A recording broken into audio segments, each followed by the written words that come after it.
everyone and welcome to the next video podcast for Edexcel GCSE PE, and today we're looking at component 2 and we're going to look specifically at socio-cultural influences, and we're going to be looking at these three areas over here.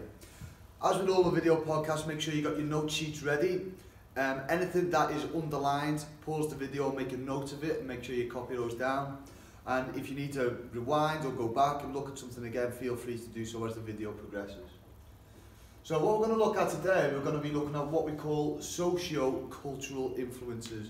And these are how society and the culture of what we live in our country, in our world, influence the way people participate in sport. And we're going to look specifically at what we call commercialisation. And we're going to look at some what we call ethical issues in sport and how they influence sport. And we're going to look at how different groups of different people are influenced to participate in sport. So we're going to start off with by looking at what we call commercialisation. And we've got a key definition here. Commercialisation is making something available on the market. So if you think about a packet of Walker's crisps, they've been commercialised because we have adverts and there's money in it and it's been advertised everywhere. Well, the same has happened in sport. So this is where companies use sport to promote their brand and make profits. So that's why you see lots of football and rugby teams with different sponsors on their shirt. And we say that sport has been commercialised because there are companies putting money into sports teams to advertise their brand, to help the brands make money. We also need to know about what media is, and media is just the way that these commercials are advertised, so media through television, radio, social media. So that's just the way that people communicate. And endorsement, that might be a phrase that you need to know. And endorsement is just a form of brand advertising campaign that involves a well-known person using their fame and popularity to advertise a certain product. So for example, Cristiano Ronaldo endorses the use of Nike football boots. And then finally, sponsorship, and this is something that a sports person receives from a company to help them benefit their own performance or the team's performance. So that's why we have big sports teams being sponsored by big companies. The companies put the money into the sports team and they use that money to improve training facilities and to pay players or sports people more money to perform. So we have those different definitions. Make sure you know what those four mean. Now, recently, lots of money, in the last probably 30, 40 years, lots of money has been pushed into sport. And this brings with it many advantages and disadvantages, having all this money in sport. For your exam, you need to know what the advantages and disadvantages are. These are the main advantages you need to know for your exam. Make sure you make a note of a couple of them, and I'll just touch upon some of them now. So all this investment in money in sport has been really good because it provided funding for sport at every level. It means the top sports teams have the best facilities in the world, the best coaches, the best players. And it also means at the bottom that there is some funding going into grassroots, getting people to participate in sport. And we see that through athletic quite a lot with grants and things like that. Because of all that money, it increases participation in sport. So lots more people play sport because it's being advertised in the media and there's more money for better facilities. And also it promotes an active lifestyle. So if we see more of these sports people in the media, then it will encourage other people to be healthy and active and get involved. So there's some of the advantages of having lots of money in sport. There are also many disadvantages as well. Along with those advantages, it can also influence the way the sport is played or the decisions that sports teams make.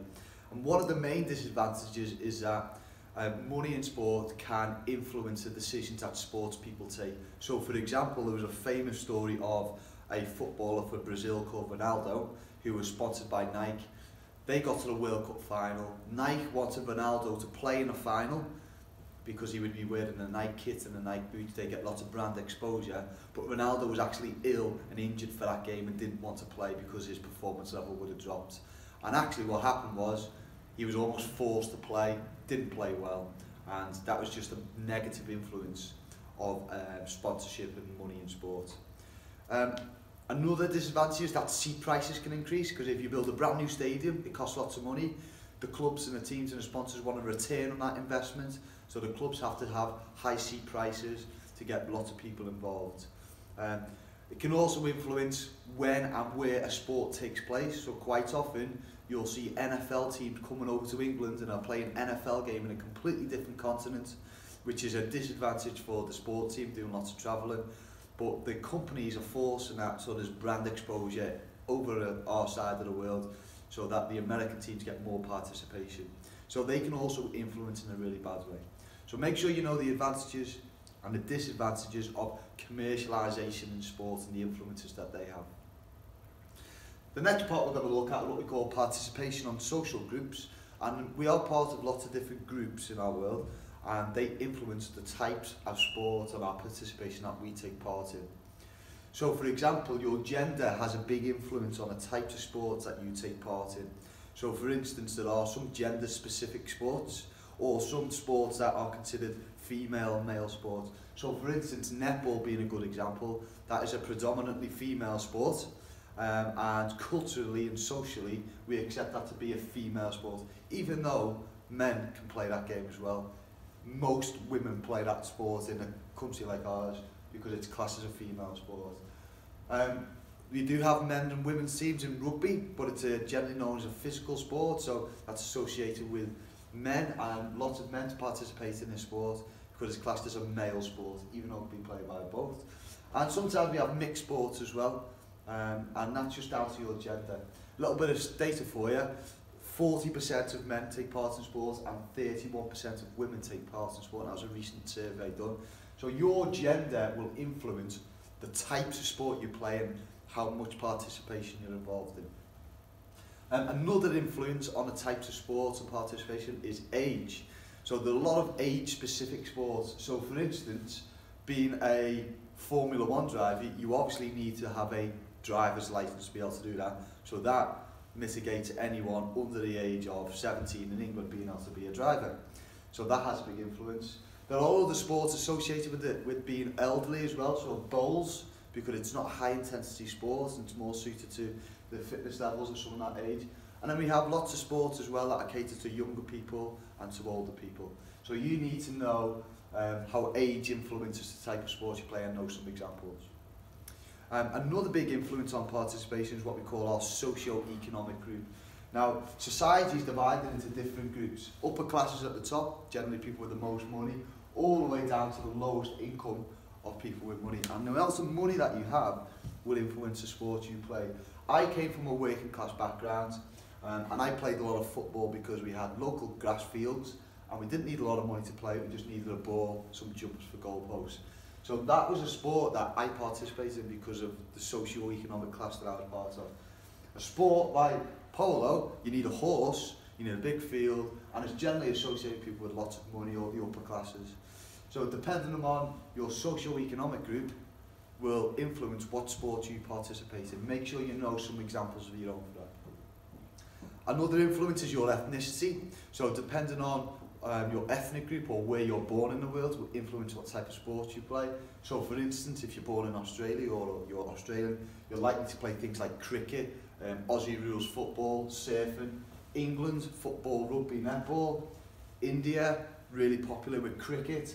America, baseball, American football. So your ethnicity will influence the sport that you play, and you need to know some of those examples. Another influence on participation is disability. So your ability of your body will influence it. So if you are wheelchair bound, you're likely to participate in wheelchair sports such as bocce, or if you've got disability, you might actually participate in a Paralympic sport like the one we can see here. So depending on your capabilities and your ability will influence what type of sports you participate in. And then the final influence on participation are people. They have a big influence. And the ones that you need to know for your exam are parents and family, peers and role models. So for instance, I got into football when I was playing younger because all of my friends played and my dad used to take me to football. So I was influenced by my parents and my peers. When England won the Rugby World Cup, I think it was in 2012, there was huge media and commercialisation of that, and Johnny Wilkinson became a really famous person, and a lot of young people looked up to him as a role model. So the rates of participation in rugby actually increased as well. So role models have a big influence on the sports that we play, and also our parents and peers. I'm sure the sports that you play, you may be influenced by a famous person or by somebody that you know.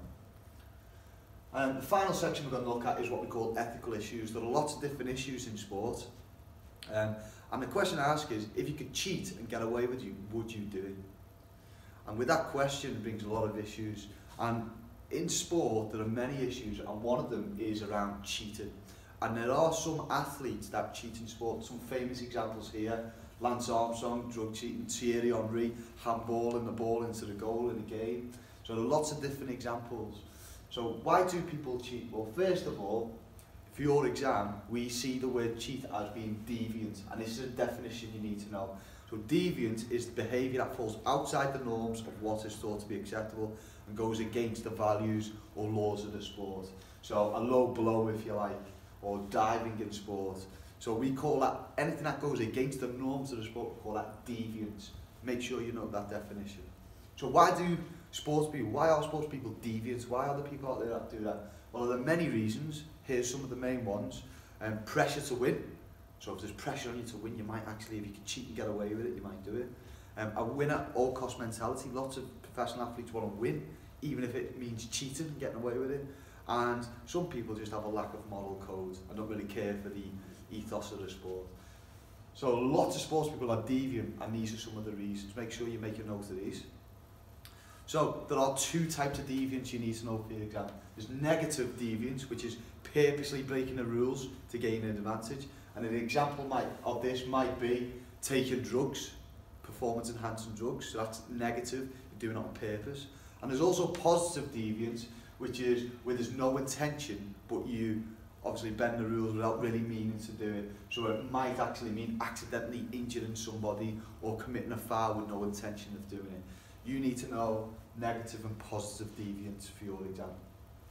And the final thing we're going to look at are what we call sportsmanship and gamesmanship. Sportsmanship are qualities of fairness, following the rules, being gracious in defeat or victory. And some examples of sportsmanship might be, if somebody's injured, you kick the ball out to see if they're okay.